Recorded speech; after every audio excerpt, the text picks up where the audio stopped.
What's up guys, so today we're talking about Spider-Man Far From Home, and I know that I've been really behind with these reviews and I'm really sorry for it.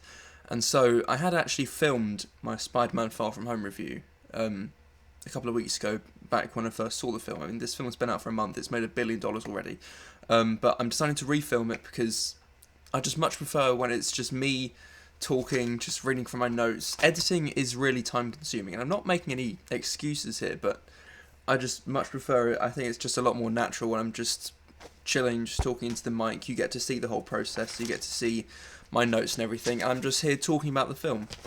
And it also helps me get these videos out quicker when I've got stuff going on in my life, and I do really want to do this. So yeah, let's talk about Spider-Man Far From Home. Far From Home, there we go. It's directed by John Watts, once again, who directed Spider-Man Homecoming, and this was sort of a palate cleanser after Endgame. It had a lot of explaining to do. Endgame obviously was massive and had so many big repercussions, and Far From Home deals with that in a very funny way. In the first 5 minutes, it explains what the world is like, what happened after the snap caused all those people to disappear, and then when they all came back, and it deals with it in a very humorous way. And the thing that I liked most about this film is that its tone is largely comedic. Same thing with Homecoming. This is really a coming-of-age comedy more than it is a superhero film, and that's what I love most about these new Spider-Man films. They're essentially comedies, and this film was just really enjoyable throughout, and the tone it sets, I suppose in some ways it could be seen as a negative, because when it's so funny and comedic, it doesn't really seem like there are stakes, but since Peter Parker is now such a well-rounded character and Tom Holland plays him so well, there are always stakes for him, personal stakes for him. Not really end-of-the-world stakes, but in terms of his relationships with his friends, keeping his classmates and friends out of danger. Those are the stakes for him. So this film revolves around a school trip that he's going on with him and his friends and the club that they're in. And they're going on a trip to Europe. But if you've seen the trailers, and if you know anything about this, the film's plot, he gets caught up with Nick Fury and with the MCU stuff and being an Avenger and all that, and he gets whisked off, and he has to do an adventure while also dealing with the stuff on his school trip and just wanting to be a normal high schooler. And Tom Holland is fantastic. I'll start by talking about him. He really is great in this role, and the more I see him, the more I enjoy where they're taking this character, especially in this film. They really set him up to be like the next Tony Stark, and I love where they're taking this character.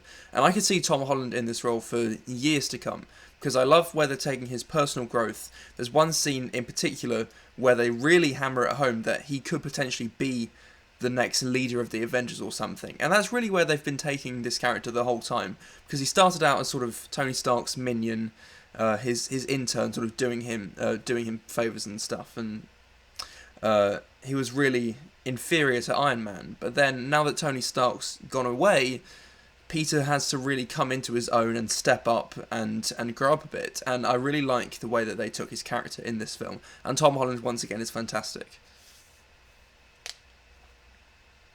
I loved all the high school stuff. Once again, it's really the best part about it. I loved MJ in this film, played by Zendaya. She has a lot more to do than she did in Homecoming, and her relationship with Peter Parker is really cute, and I loved where they took it, and there's some great payoff. I loved the mystery about her not knowing that he's Spider-Man and he has to disappear off and she gets suspicious. I loved all of that. All of the high school stuff is so funny, and there's some really awkward humour, and it's just so enjoyable. There's the tone throughout this film is just so fun and light-hearted, and I really enjoyed it. Jake Gyllenhaal as Mysterio is fantastic. It's Jake Gyllenhaal, you know, and he gets one scene in particular to be Jake Gyllenhaal and just go all the way over the top, and it's hilarious. And this isn't a spoiler review, so I'm not going to get into it, but he has one scene where he sort of announces himself, and it's fantastic, and he's such a likeable presence, and I really liked where they took him. The story has lots of twists and turns, and it's really I will say it again, this is a very enjoyable film. I don't have many flaws with it, but I will get into those now. Let me just take a look at my notes. Yeah, there are some silly moments that make Peter seem a bit less smart than he actually is. And character-wise, I don't really like that because he's a really smart kid, and that's what they're going for here. But he does make a few decisions that sort of betray his character that I didn't really enjoy. As for the action, Marvel films sort of have action scenes that we've come to expect, standard things that happen, and I'm not complaining about it. It's just that sometimes Marvel action scenes sort of blur into one, and you can't really tell one scene apart from film to film. They're all shot in the same way. The colours are all sort of the same. But in this film, there are some really inventive action sequences, some really impressive and inventive visual effects, and I really enjoyed those scenes, but there aren't many of them. For the most part, the action is standard stuff, and it's enjoyable when you're watching it, but it's what we've come to expect, and at this stage for Marvel, I want something a bit different, because we've had some game-changing Marvel films. Thor Ragnarok was a huge breath of fresh air, and also I'm so happy that Taika Waititi has signed on for Thor 4. But yeah, at this point, I would like something a bit more than just standard Marvel action scenes, because they're enjoyable when you're watching them, but as soon as they're over, you sort of forget that they even happened. And there's nothing really wrong with that, because obviously you go to the cinema to be entertained and watch something enjoyable in the moment, but I don't know, this could just be me, but I want something a bit more than that. But there are some very, very impressive visual effects sequences, and I just wish there were a few more of those. So overall, this is a very enjoyable film. It does have some flaws. It's not like a masterpiece in terms of Marvel films. But coming off the back of Endgame, this is a very light-hearted, fun, enjoyable film.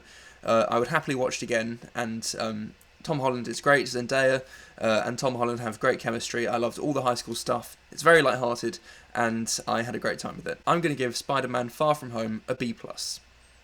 If you guys have seen it, which I presume that you have, because it's been out for about a month now, let me know what you thought. Like, comment, subscribe, whatever you want to do, and until the next time, goodbye.